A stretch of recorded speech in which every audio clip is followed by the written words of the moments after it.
Buenos días, buenas tardes, buenas noches, dependiendo del lugar donde nos están siguiendo. Una vez más con todos ustedes en nuestro Jardín del Alma y hoy en una conversación muy especial entre amigos en este programa que nos acerca pues al otro lado del charco, y a mi lado tengo a Cristian Rojas Hidalgo. Muy buenas tardes, Buenas Cristian. tardes, gracias. Aquí está con nosotros para hablar de su país, Venezuela. ¿Sí? Sí, Bien, de Venezuela, como suele pasar, conocemos pocas cosas, aquí se dicen muchas, políticamente hablando, cada uno dice la suya, pero en realidad muchos de nosotros no sabemos las verdades de ese país. Y a mí me gustaría que Cristian, que está versado en el tema, porque viene de familia, tú sí, bueno, aparte de que viene de familia, lo he vivido lo has vivido. en carne propia, Bien. digamos. Y aquí nos vas a transmitir esas emociones y esos momentos duros de tu país. ¿Con cuántos años vienes a España? Con 19 para 20. Con 19 para 20 coges y te subes a un avión y te vienes a España. Sí, justo cuando se coloca el presidente Hugo Rafael Chávez Fría, ¿Sí? cojo un avión y me vengo para aquí. ¿Por qué? Por la situación tan dura que se vivía en el país. En ese momento, antes de que este señor se presentara, era imposible vivir allí. O sea, te querías comprar unos tejanos y tenías que hacer, el venezolano le llamaba el SAN, que era con una vecina y 4 vecinos más. En un mes tú dabas una parte y entre esos 4 se compraba ese tejano para una vecina y luego... ¿Se compartía? Sí, era una manera de comprar. Este mes compramos con el sueldo de todos, ponemos un poquito y compramos el tejano para la vecina del cuarto primera. Vale. Y el otro mes compramos el tejano para la vecina del cuarto segunda. Y así. O sea, estábamos muy limitados. Muy limitado. Nada, Muy limitado. no había poder adquisitivo. Para nada. Y no había nada, pero repasando tus notas, comiénzame por la Cuarta República, ese periodo de 2 partidos en un mismo gobierno durante 40 años. ¿Qué significó esto? Sí, esto en Venezuela se da con la caída de Pérez Jiménez. ¿Sí? Los partidos políticos que estaban en ese momento llegan a un acuerdo que, si no me equivoco, es el Pacto de Punto Fijo, ¿Sí? en el que acuerdan, un bipartidismo, que es el que se vivió durante 40 años. Entonces, las únicas oportunidades que tú tenías era AD o COPEI. AD o COPEI. ¿Qué significaba cada una de esas siglas? Acción Democrática, y el otro era Partido... El otro que te venía a hacer de partido... Sí, digamos, diferente. representaba a la izquierda. La izquierda, exacto, vale. Y entonces, ¿qué pasó? Saltamos al 1989 y ¿con qué nos encontramos en tu país? Nos encontramos con que el país, sí, vivió una cierta abundancia, pero era porque, el Fondo Monetario Internacional no paraba de dar préstamos y ajustar paquetes de medidas de sanidad, recortes, hasta que llegó un momento que el pueblo estalló por asfixia, porque, como le digo, para comprarse un tejano había que hacer una colecta con toda la comunidad, y el pueblo estalló y se dio el caracazo.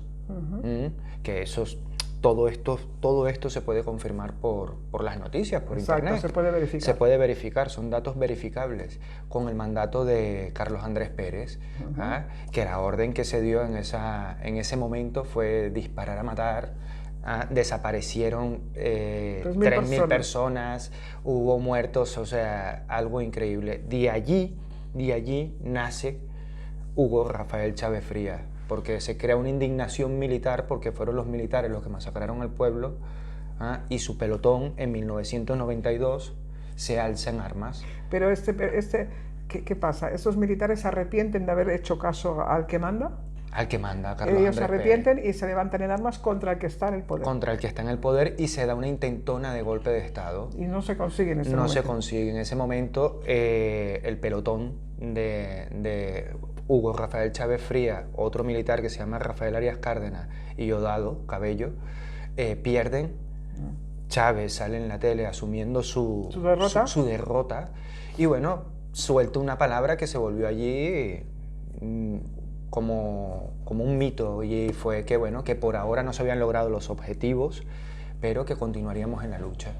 Eso provoca que, bueno, que el pueblo vaya siguiéndolo y el presidente Rafael Caldera promete que si le votan a él, él hará un indulto presidencial a Chávez. Muy bien, y así lo hace. Y así lo hace, exactamente.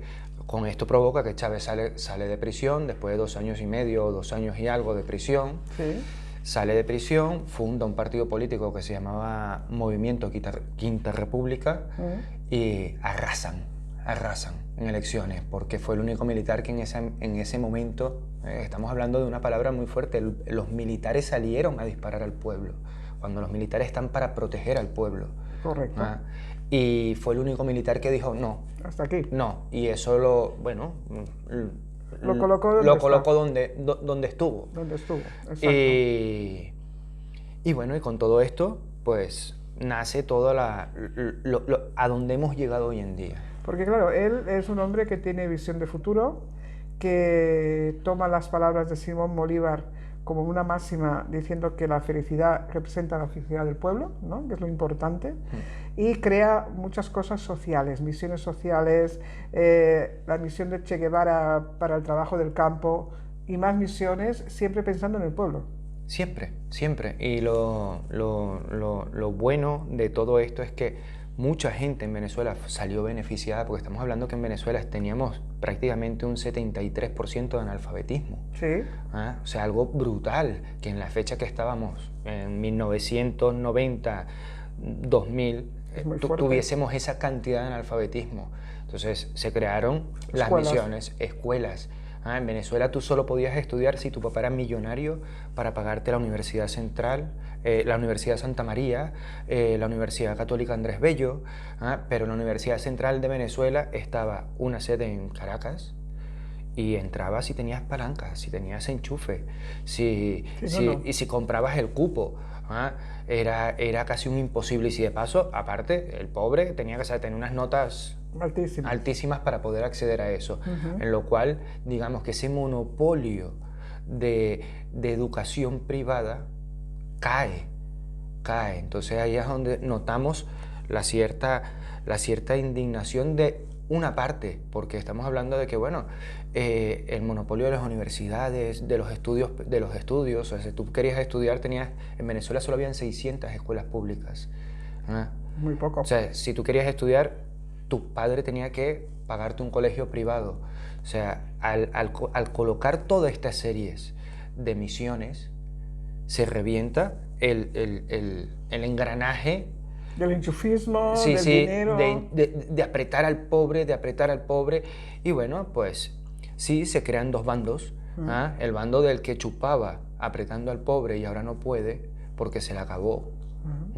Y esos son los que odian, digamos, a esta situación actualmente, y están los que salen beneficiados. Por supuesto. Y lo que me llama la atención, Obama declara a Venezuela como una amenaza insulsa y extraordinaria. ¿Por qué usa esas palabras? ¿A qué se refiere? Se refiere a que, en teoría, no es una amenaza en armas, no vamos a ir nosotros a ponerle una bomba y vamos a derrumbarle las Torres Gemelas. No, simplemente somos una amenaza para su economía. Vale. Porque ellos pasan de ser la única potencia de reserva de petróleo cuando ellos la suya no la utilizan y utilizan la de los demás países. En Venezuela habían concesiones de petróleo que tenían caducada 15 años. Y Petróleos de Venezuela, PDVSA, con la boca callada, y todos los trabajadores de petróleo de Venezuela vivían como reyes, que es ese 20% de la población que hoy en día sale en la tele con Dolce & Gabbana, las mascarillas que son más caras incluso que el uniforme que lleva el policía para defenderse de los ataques. Entonces, hay un contraste muy grande, ¿no? Sí. Y todavía hoy. Y un clasismo brutal. Y un clasismo brutal, porque en Venezuela la parte esta que odia lo que hay ahora, que lo han provocado ellos mismos, porque yo estoy seguro que nadie sale al exterior, por lo menos aquí en este país, nadie sale al exterior a pedir que por favor sancionen a tu propio país, a pedir que por favor cierren las aerolíneas aéreas de tu país para que no puedan viajar al exterior. ¿ah? Nadie sale y pide que el Banco de Inglaterra te quite 1.500 toneladas en oro. Eh, es algo... Es algo que es disparatado. Exactamente. Disparatado total, ¿no? Entonces, seguimos todavía en ese punto, sabiendo que sois el primer poseedor de reservas de petróleo y tenéis petróleo para 100 años, ¿no? Que es lo que se está previsto, así como el tercero en las reservas del oro. Exactamente. O sea que sois un país rico. Riquísimo. Y sois pobres. Y nos estamos muriendo de hambre.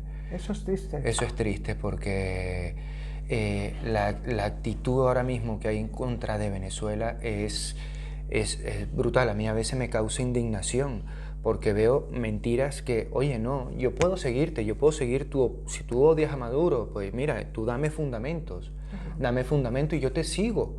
¿Ah? Pero no me manipules porque yo he vivido situaciones. La gente que hoy en día quiere quitar a este gobierno es la gente que lo ha puesto. ¿Ah? Y ahora Con sus medidas, ¿no? Con sus medidas, porque si tú mandas a los militares a masacrar al pueblo, es lo lógico que lleguen estas cosas. ¿Ah? Pero entonces ahora me lo quiero quitar y da igual si hundo a Venezuela, porque que salgas y pidas cuando Venezuela ahora mismo tenemos de todo, pero nadie nos quiere comprar porque hay países que se han unido y han dicho, oye, el que le venda a Venezuela tiritas, yo ya no le compro, ¿eh? Y nosotros somos un grupo de 19 países, que si tú sumas los millones de que vivimos aquí, yo te voy a comprar 20.000 millones de tiritas. Pero si tú le vendes a Venezuela, nosotros no te vamos a comprar tiritas. Entonces eso ha hecho que muchas empresas, como la Procter & Gamble... No se pongan en Venezuela. No, porque, si le vendo a este, no puedo vender los 800 millones del otro lado. Entonces, sí, estamos muy pobres porque no tenemos quien compre nuestra materia prima. ¿Os podéis comparar ahora con Cuba? Yo creo que estamos hasta peor. ¿Peor que Cuba? Peor que Cuba, porque Cuba, entre todo lo que ha tenido,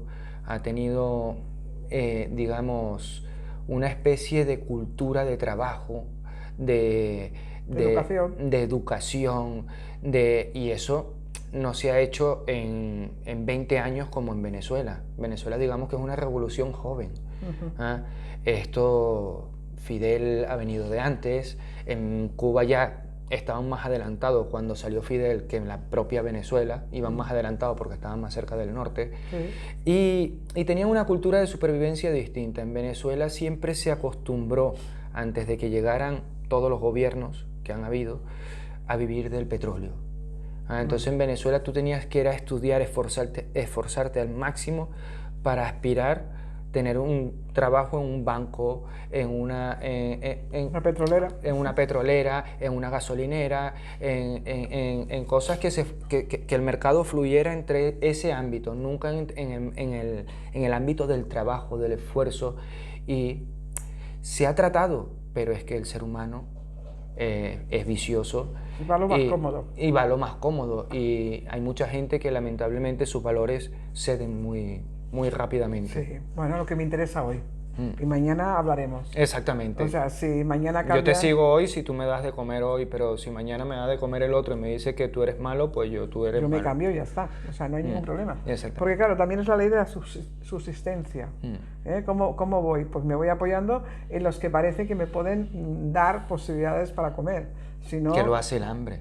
Que lo hace el hambre y la necesidad. Claro. Y eso es lo que están ahora mismo provocando en Venezuela para crear hambre y necesidad. Como por ejemplo lo de, bueno, Maduro y el gobierno de Venezuela está matando de hambre al pueblo. Explícame esto. Porque... Vale. Tú me dices que está matando de hambre al pueblo. Resulta que por Colombia tenemos toneladas y toneladas de alimentos que se han comprado en países que no están en conflicto con Venezuela políticamente y no los dejan entrar. Resulta que si hoy en día un venezolano, estando aquí en este mismo país o en otro, quiere enviar un contenedor de mercancía de cosas primarias, te dicen que no, que para Venezuela no hay mercado. No te dejan pasar frontera. No te dejan pasar frontera. Entonces, pero tú me vienes y me dices que sí, que bueno, que yo te voy a dar una ayuda humanitaria. Oye, no, no me des tu ayuda humanitaria, dame las 40.000 toneladas que tienes ahí esperando que abras la frontera Claro. para entrar, porque no me hace falta tu ayuda humanitaria. No, pero eso no vende. O sea, vende la imagen de la ayuda humanitaria. Exactamente, ese es como cuando intentaron pasar la ayuda humanitaria el año pasado en Venezuela. Intentaron pasar unos camiones de ayuda humanitaria obligados, porque entonces el pueblo de Venezuela cerró frontera y dijo, oye, tu ayuda humanitaria no la quiero, déjame pasar mis camiones. Y ellos no, intentaron pasar la ayuda humanitaria, o sea, es que te la voy a dar. Sí. Y resulta que esa ayuda humanitaria iba dirigida a los organismos de la oposición, a Capriles Radonsky, a Leopoldo López, que son personas que están pagando, en ese momento estaban pagando prisión por cárcel política. No, en casa, esto. Ah, sí. Vale, estaban recluidos. Sí, estaban recluidos por delitos vale. que tienen con la justicia de Venezuela, no con el gobierno de Venezuela, porque nosotros tenemos jueces, tenemos leyes, tenemos abogados, tenemos todo. Venezuela, incluso tú vas al centro de Caracas y parece que estuvieras en el centro de Barcelona. O sea, somos una ciudad tan igual. Sí, sí, y 3 veces Barcelona de tamaño. Entonces, nosotros tenemos nuestras leyes y esta gente estaba bajo esa tutela, digamos, y resulta que esa ayuda humanitaria iba dirigida a los partidos políticos. Primero Justicia, y todo ¿Eso qué es, para comprarlos? No, resulta que allí iban clavos, cables, mascarillas para hacer guarimbas. Para hacer lo que le llaman en Venezuela guarimbas, son crear obstáculos en la autopista, poner cables para que los motorizados cuando pasen con las motos se corten la cabeza, porque son así. ¿Son así de simpáticos? Sí, sí, son así. Y ha pasado, lo gracioso es que ha pasado. O sea, y eso no sale en la tele. No, claro. No, y en Venezuela eso es algo común. No, mira, han puesto una guarimba y han puesto un cable y 2 motorizados han perdido la cabeza. Que tú dices, no me lo puedo creer. Sí, sí, están locos. Y estaban tratando de pasar, esa era la ayuda humanitaria que querían pasar. Triste, ¿no? Armamento, o sea, para armar a la oposición de Venezuela. Todo con el fin de seguir echando mano de lo que antes podían y ahora, digamos, no se puede. No se puede. No se puede, o se lo está llevando otro. Porque la situación ahora mismo es o te doy algo y me das tú algo a cambio, que ahora mismo quienes están, digamos, subsidiando o dando alguna forma de pago por el petróleo son China y Rusia, porque son los únicos compradores que no temen. No tienen enfrentamientos. Exactamente, y no temen a las repercusiones de que si no me compras a mí, pues no me compras a mí. Yo tengo 1.700 millones de habitantes que consumirán lo que yo produzco. Exacto, exacto. Vamos, es para pensarte, ¿este país a dónde va con este camino? ¿Dónde lo ves, tu país? Mi país, esto lo veo yo complicado, porque esto no viene de ahora, esto viene de hace mucho tiempo. Y bueno, ahora mismo hay muchas generaciones nuevas que no conocen la historia.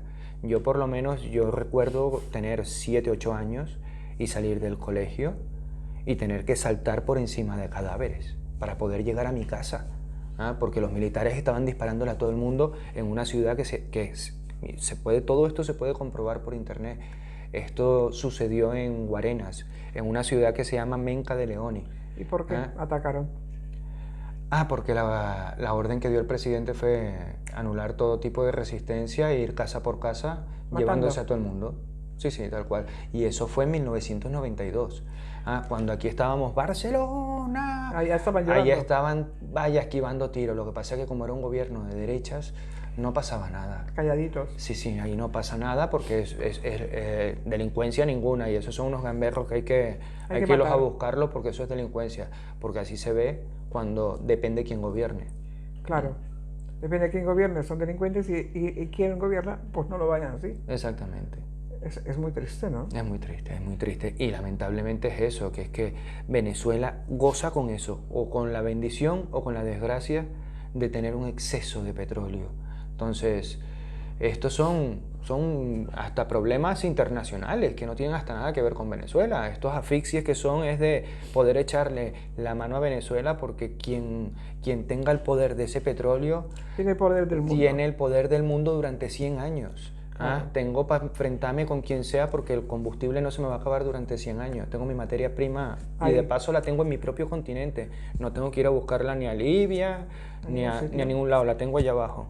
Claro, claro. Y de todos los gobernantes que tú has visto en tu país, ¿con cuál te quedarías? Uy, esto es una pregunta muy fácil. Mire, yo me quedaría con el que más ha hecho por el pueblo. Yo, como digo, ¿no? Yo me fui de Venezuela justo cuando se montó Chávez. Me fui por la situación política y por el hambre que estábamos pasando en ese país. Tú solo podías comer si eras amigo de algún riquito que te diera un trabajo Vale. en su tienda. Entonces ahí, bueno, como eras amigo de él, como a él no le costaba nada, porque el sueldo tuyo eran 10 euros para él, y él trabajaba en dólares porque venía su amigo Mercedes y atendían en su concesionario a su amigo de Mercedes, pues esa era la situación en la que tú podías vivir. Yo he ido regresando a Venezuela. Pero a la familia. A ver, a mi familia, porque toda mi familia está allí, toda. Yo estoy aquí solo. O sea, no tengo, ellos no han decidido. No, ellos no han decidido emigrar para aquí. Ellos han estado allí enfrentándose a todo y bueno, y yo cada año viajo y cada año estoy allí con ellos un mes, las vacaciones que puedo. Y yo he ido viendo el proceso y han habido cambios. Después de la muerte de Chávez hubo un cambio brutal en la situación, porque digamos que al Chávez ser militar había como una especie de respeto, de lealtad, y al ser Chávez el que infundó el movimiento y había esas vivencias desde 1987, había una lealtad a mi comandante. Es como el Che Guevara. Sí, era como el Che Guevara y ten cuidado porque como te equivoques, mi comandante vaya por ti. Entonces había esa lealtad. Tenías un respaldo Sí, de él. sí, exactamente. ¿Qué ha pasado? Que con la muerte de Chávez se ha producido un montón. La economía de Venezuela, la moneda de Venezuela se han encargado entre los países extranjeros y la misma oposición venezolana de destrozarla. ¿Dos monedas en el país? Dos monedas en el país. Tenemos el bolívar. ¿Aún están las dos monedas? Sí, y aún están las dos monedas. ¿Y cómo se trabaja con las dos monedas? ¿Interna, externamente o cómo es esto? Se trabaja, si te quieres comprar un coche, una casa, entonces tú tienes que pagar en dólares. Bueno. En el supermercado, depende qué supermercado, no te aceptan dinero venezolano, solo te aceptan dólares. Y los precios están en dólares. Vale, carísimos. Y estos son los supermercados de la oposición, a los que pueden acceder la gente de la oposición. Porque como volvemos, es un país que lamentablemente es muy clasista. Muy clasista. De ahí viene el estallido social, porque solo vivían bien los ricos. Los ricos comían caviar, el venezolano de a pie comía todos los días arepa, que es el plato típico de allí, arepa. Entonces, hoy en día, pues, las dos monedas, digamos que han diferenciado ahora las dos clases sociales aún más. Claro. El pobre trabaja con el bolívar, el muerto de hambre, como lo llaman ellos, el clasismo, y el rico trabaja con dólares. El pobre ni se acerca al supermercado del rico porque no tiene dólares para pagar. No puede comprar allí. Y no puede comprar una caja de cereales por 25 dólares. Y el rico sí. Claro. Entonces hay dos mundos. Entonces se manejan en esos dos mundos. La clase purria obrera se maneja con el bolívar y la clase alta con el dólar. Con el dólar. La oposición, también los nuevos ricos, porque hay muchos nuevos ricos. Bueno, siempre se dice que cuando hay río revuelto, ganancia de pescadores. Exactamente, ¿no? Exactamente. Hay mucho oportunista. Y hay mucho oportunista que cuando les va muy mal a ciertas gente, los otros suben como la espuma. Exactamente. Es así de desgraciado. Y esto lamentablemente ha provocado esa situación en Venezuela, que ahora mismo ni oposición ni gobierno le conviene que la moneda o que la situación mejore. ¿Por qué? Porque unos por un lado devalúan la moneda, tienen más acceso a hacerse más dueños del país. Claro. Porque entonces la gente de a pie, la gente pobre emigra, pues mira, entonces cómprate todos esos terrenos. Claro. Van privatizando cada vez más cosas. Claro. Entre el mercado que hay allí. Y bueno, y una situación paupérrima, muy dura, porque no tienes ni para una tirita, tal cual. Es que es muy triste, ¿no? O sea, yo cuando comenzábamos el otro día, te comenté que yo viví en Brasil y es un país de Sudamérica que también tiene un desnivel de clases muy grande. El rico es rico y el pobre es muy pobre, ¿no?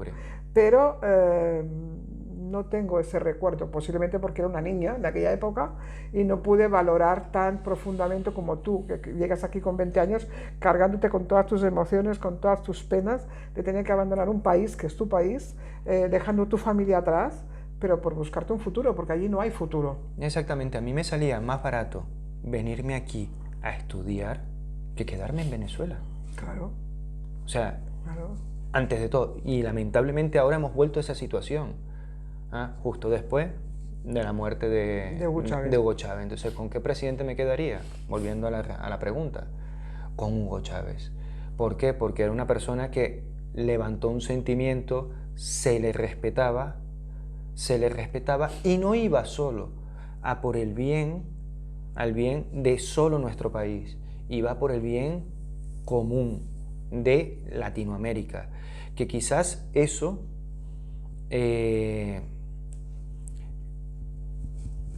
viene también a la otra pregunta de la declaración de Venezuela de amenaza inusual. ¿Por qué? Porque vamos al mandato de Hugo Rafael Chávez Frías. Cuando él manda, él impulsa el Mercosur. A él se le agregan varios países. Se le agrega Ecuador, Bolivia, Argentina, porque empiezan a aplicar las mismas estrategias de mercado y empiezan a crear un mercado de Suramérica, como la Unión Europea, digamos, una especie de unión de países sudamericanos, que bueno, tiene su nombre, Mercosur. El Mercosur. Crean el Mercosur, lo fortalecen y se plantean lanzar una moneda única, que se iba a llamar el sucre. El sucre representaría que iba a ser como el euro, una moneda que de momento se iba a utilizar para hacer transacciones internacionales. Bien. Y que a futuro iba a poder llegar a la gente del continente, a la gente de a pie. Claro. ¿Qué pasa? Todo eso, con la muerte de Chávez, se viene abajo. Se viene abajo, ya se rompe el proyecto. Se rompe el proyecto. ¿Y quién está ahora? Nicolás Maduro. ¿Y cómo lo lleva esto? Nicolás Maduro lo lleva bastante difícil, porque se encuentra con la deslealtad que no le tenían a Chávez, ni el respeto que le tenían a Chávez. Él intenta seguir con la agenda de Chávez, pero en Venezuela intentar seguir con algo cuando no tienes el apoyo incondicional, digamos, del mismo venezolano porque le nace de adentro es muy difícil, porque volvemos a lo mismo, estoy por conveniencia. Venimos de una mentalidad y de una cultura esclavista, digamos, nos dirán, uy, pero eso pasó hace millones de años. La grabación está. Sí, eso está allí, eso es reciente. Eso es reciente, eso hace cuatro abuelos estaban dando latigazos a indígenas en Venezuela y en muchos países de Latinoamérica. En los años 43 en Estados Unidos todavía iban los negros haciendo las vías del tren a latigazos.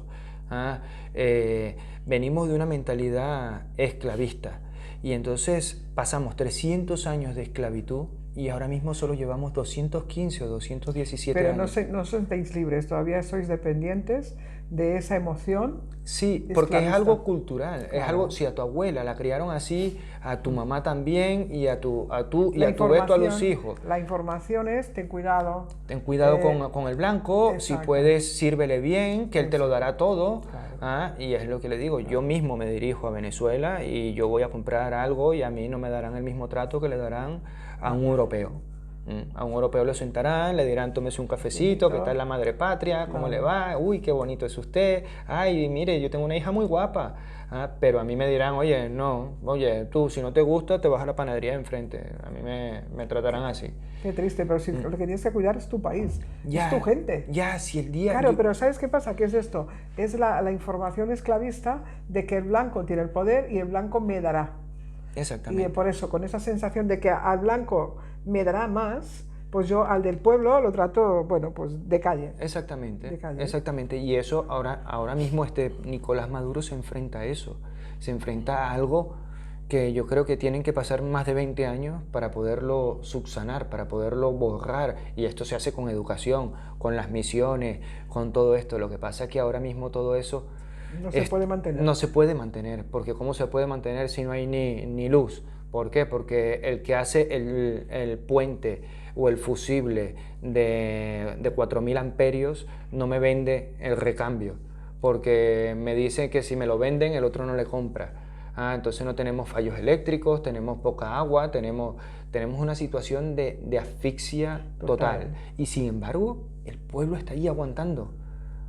Aguantando. ¿Te gusta sufrir tu pueblo?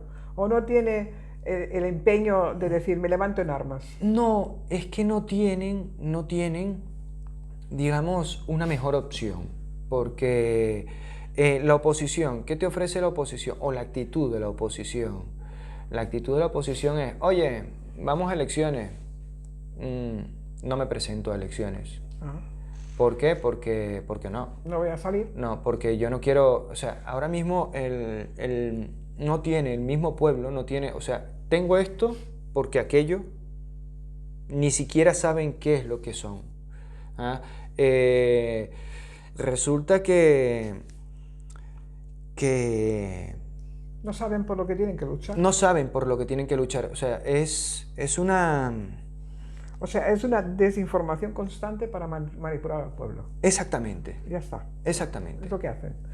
Informan lo que quieren informar y lo que no, supongo que los canales de televisión están controladísimos, todo el periodismo está controlado, todo lo que viene de afuera es tabú, no entra en el país. No entra en el país. Igual que no entra la comida, pues tampoco entra la información.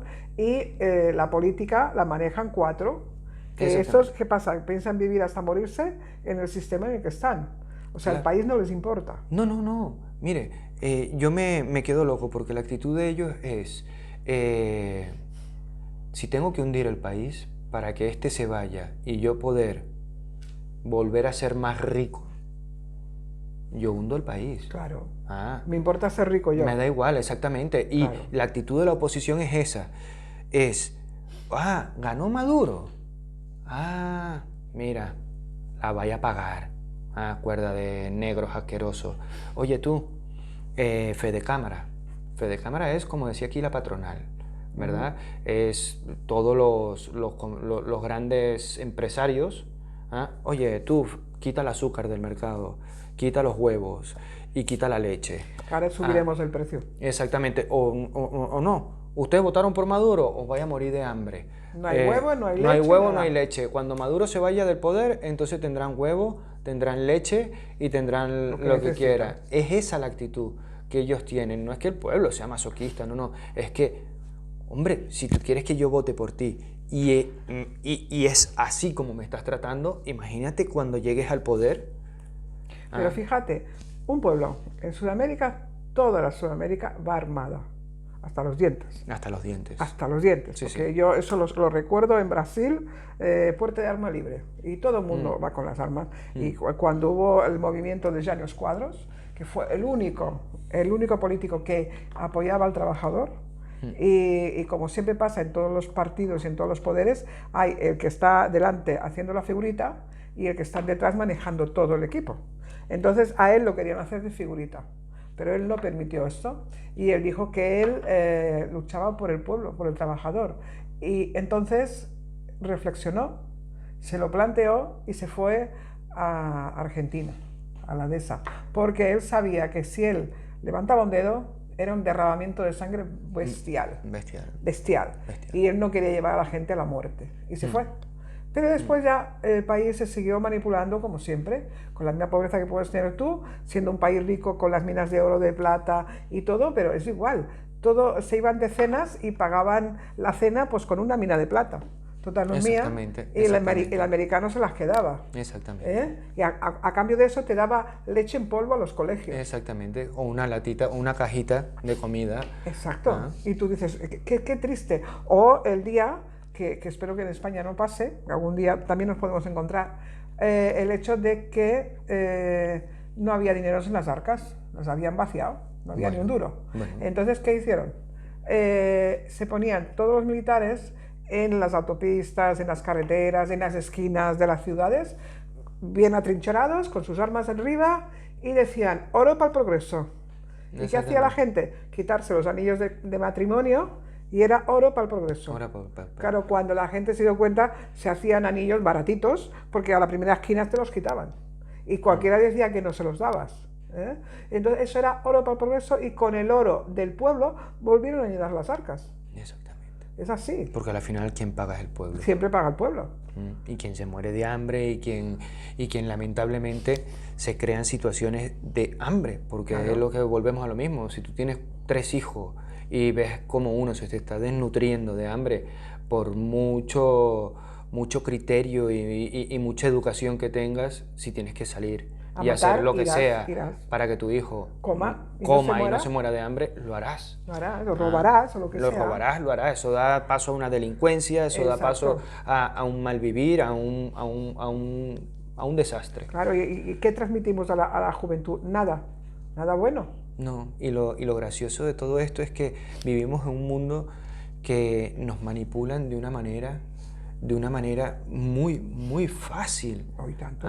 Porque hoy nos dicen una cosa y según el enfoque o el escándalo que hagan, luego la otra información, si la enfocan más alta, ya opaca esta, ya me hizo sufrir de amnesia, ya la archivé esa información, ya no me acuerdo el por qué esto dio paso a esto. No, vivimos en un mundo donde nos manipulan con mucha facilidad. Sí, y nos dejamos manipular porque no queremos pensar. Porque es más fácil que otro piense por mí. No queremos pensar. Yo el otro día estuve hablando, un señor que me dijo, no, porque tu país es, hablando lo que ve en la tele, sí, en general, lo que ve en la tele. Y le digo, no, señor, esto no es así, mire, véalo, búsquelo por internet. Y su respuesta fue, ¿qué crees tú? ¿Que yo no veo la tele? Ya tienes bastante. Ya tienes bastante. Ya dije, bueno, Contigo no puedo hablar. siga viendo la tele, jefe, o cambie de canal. Exacto. Pero claro, se dejan, y nosotros también en España, pues según el momento te dejas manipular por una historia o por la otra. Y por lo que entre más, es lo que la gente se va quedando. Y cuando quieren tapar cosas que no se tienen que saber, se inventan un gran escándalo en la otra punta. Exactamente, y siempre van a manipular con las cosas sensibles Sí. a la educación, digamos, que haya podido tener el pueblo. Porque si es un pueblo muy católico, entonces se van a lo peor. Claro. Es a la iglesia, a la misa, exactamente, es como pecado. Exactamente, es como si tengo que desprestigiar a este por ejemplo, en Sudamérica. Yo me quedo loco en Sudamérica el nivel de catolicismo que esto viene de parte de la iglesia, que hay de cuando Colón. O sea, allí en Latinoamérica hay una palabra que utilizan aquí mucho que es en Dios, me lo hago en Dios, o me lo hago en la hostia. Usted dice eso allí depende en qué pueblo, y hasta le pueden pegar. Claro. Mucha gente, uy, no te acerques con ese pecador. Claro. O sea, eso allí tuvo una fuerza muy que hoy en día lo sigue teniendo. Claro. Y más en los pueblos indígenas, porque era católico y por narices o lo eres. La conversión era obligatoria. Exactamente, es que casualidad, Evo Morales lo destituyen, lo sacan del gobierno, y bueno, cuando el pueblo empieza a levantarse, quieren otra vez que Evo vuelva. Evo trata de crear un partido en las afueras para volver a inscribirse en las presidenciales. Sacan un escándalo de pederastia de Evo Morales. ¿Por qué? Pero pederastia de Evo Morales. O sea, Muy feo, ¿no? exactamente, pero ¿por qué? Porque según la educación... Claro, utilizan ese término o el otro. Exactamente, entonces vamos a que la que tomó el poder entró al poder con una Biblia en la mano. Claro. Entonces, cuando la mayoría de todos los 90 millones de indígenas que murieron en el nombre de Dios. Eso es la pena. Murieron en nombre de Dios. En nombre de Dios la Iglesia Católica ha matado a mucha gente. Exactamente, y volvemos a lo mismo. No, eso pasó hace... cualquiera que nos escuche, mira lo que están hablando de esto. No. Eso pasó hace millones de años. No, hace 4 abuelos. Claro. Hace 217 años todavía estaban ahí, ¡zasca!, dando latigazos. Claro. O sea, es algo que nos los pintan que fue, no. Tú que me contabas, tu abuela, ¿qué cargo tenía? Porque ahora ya creo que es mayor. Sí, pero sigue. ¿Y qué cargo tiene? Sigue. Ahora mi abuela está en la Constituyente, en la Asamblea Constituyente. ¿Y allí qué hace? ¿Como abogado? Sí, como abogado. Y representa al municipio de Santos Marquina del estado de Mérida. Que fue electa por el municipio para que fuera a representar en la toma de decisiones o en los cambios que se puedan hacer o reformas en la Constitución. O sea, ya está en un cargo importante. Sí, bueno, sí, digamos que sí. Y claro, eso demuestra que tú, ese sentimiento de por qué has vivido en tu país, porque es tu país, porque te duele tu país, porque yo creo que duele ver esas inmoralidades, pero después el saber que cuando desde pequeño puedes contrastar con tu abuela muchos temas que otros niños no podían contrastar. Sí, y mucha de esta información que he traído ha sido porque, bueno, he tenido la grandísima suerte de que he podido hablar con mi abuela por teléfono y, bueno, mi abuela es como... Te orientó. Es darle un poquito de carrerilla y entonces ella ya te suelta, es un amasijo de información. ¿Qué edad tiene ahora? Ahora tiene 88 años. ¡Qué maravilla! Sí. Y todavía con toda su lucidez para poder informarte. Y a los 68 todavía hacía taekwondo y todo. ¿Taekwondo? Sí, taekwondo, cinturón negro en taekwondo. Muy bien, ¿no? Una mujer que... De orgullo. Sí, que me siento muy orgulloso, la señora Bélgica Medina. Pues sí. Y ahí se quedó tu abuela, tus padres están allí, tus hermanos, todos están allí. Todos. ¿A nadie se les viene el gusanillo de tus hermanos de venirse a España? No, para nada, porque... ¿Están hechos al país? Sí, y volvemos a lo mismo. Mucha del oportunismo que hay en Latinoamérica se aprovecha para desprestigiar a la misma Venezuela, porque a mí me dicen, oye, mira, que la cosa está, está fastidiada en Venezuela, o seguramente mucha gente, seguramente toda su familia son ricos, y no, simplemente trabajan. Es que son estudiosos, ya está. Sí, mi hermana estudió,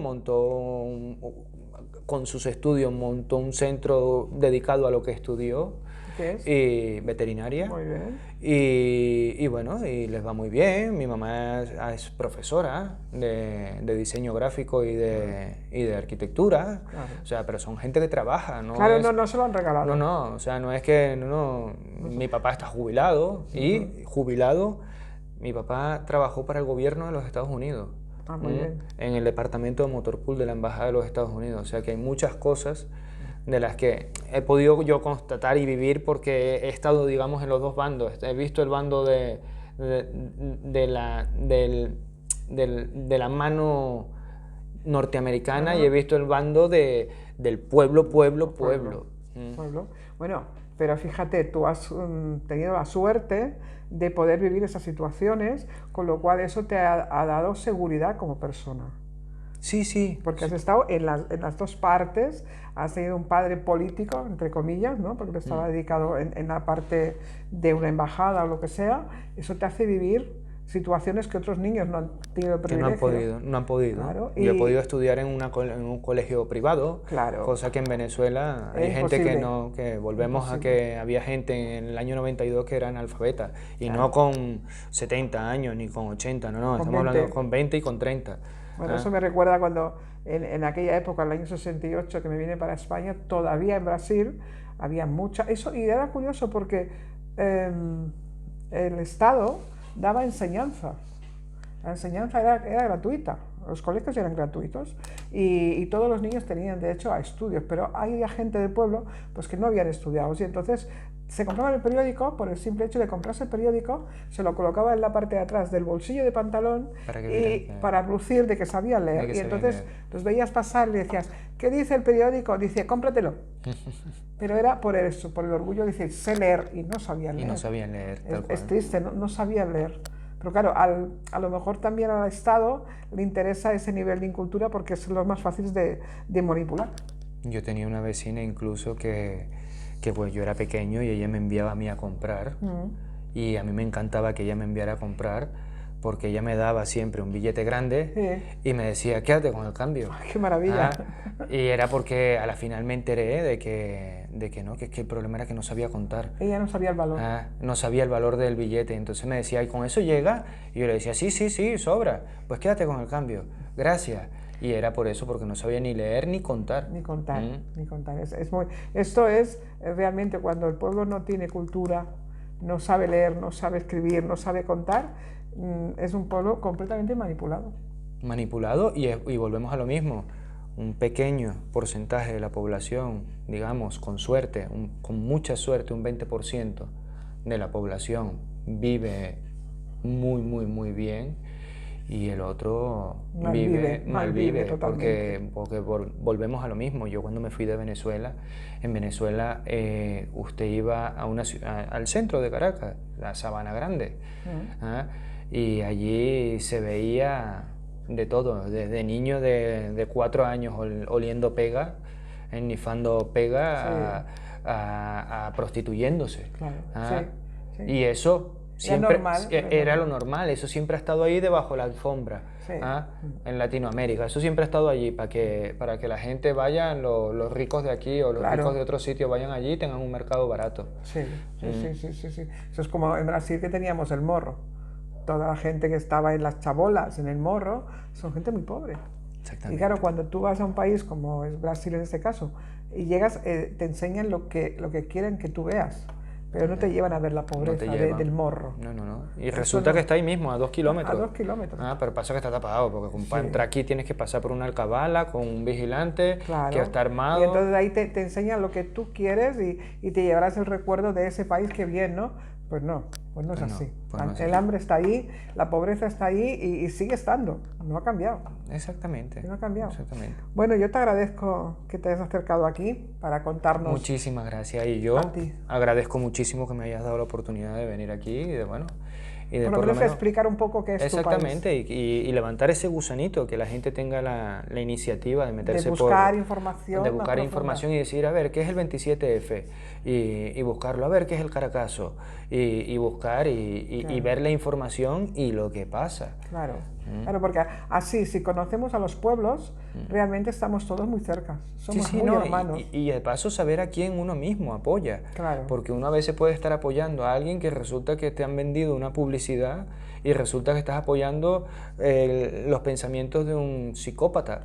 Porque a ti, tú lo que ves en la tele, cuando lo ves en la tele, lo ves y dices, oye, pues mira, qué bonito, mira, no, y lo hizo para combatir el hambre. Pero ¿quién ha creado el hambre? El otro mismo. El mismo.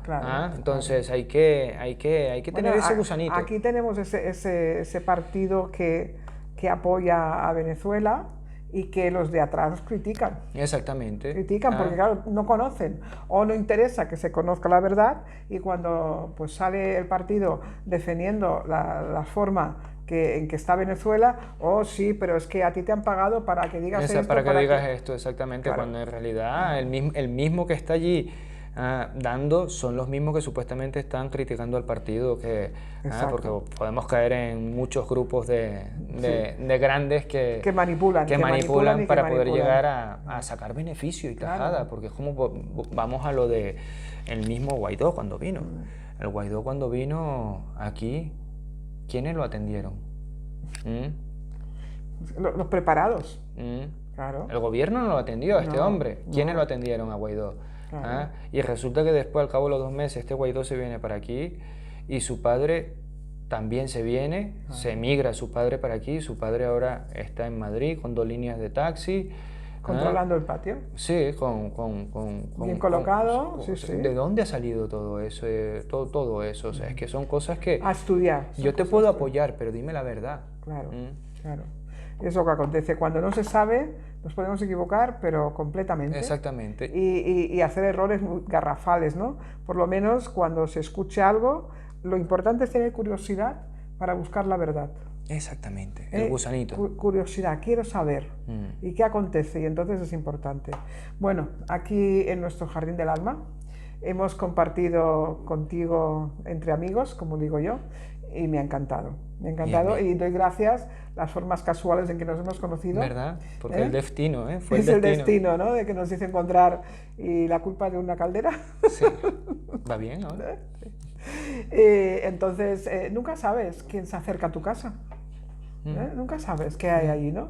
Y bueno, como somos muy curiosos, al final empezamos a conversar contigo y me encantó lo que me contabas. Digo, pues eso se tiene que transmitir y se tiene que explicar. Y yo, encantadísimo. Pues me alegro mucho que hayas disfrutado y ustedes también, que lo hayan disfrutado. Este programa diferente, pero no por menos interesante, porque lo que queremos siempre es traer cosas interesantes para que ustedes escuchen, estén atentos, investiguen, sean curiosos. Y sepan que, como siempre, nuestros programas están colgados en nuestro canal de YouTube, Sanación Energética NK, para que los puedan seguir, para que los puedan analizar y hacer cualquier comentario. También encontrarán un teléfono de contacto ante cualquier duda. Me lo pueden preguntar. Y si es importante y seguro que yo no sé contestar, Cristian, te vuelvo a llamar. Perfecto. Y te comento, mira, me comentan esto, opíname. Perfecto. ¿De acuerdo? Encantado. Pues muchísimas gracias y hasta la próxima semana. Aquí os esperamos. Gracias.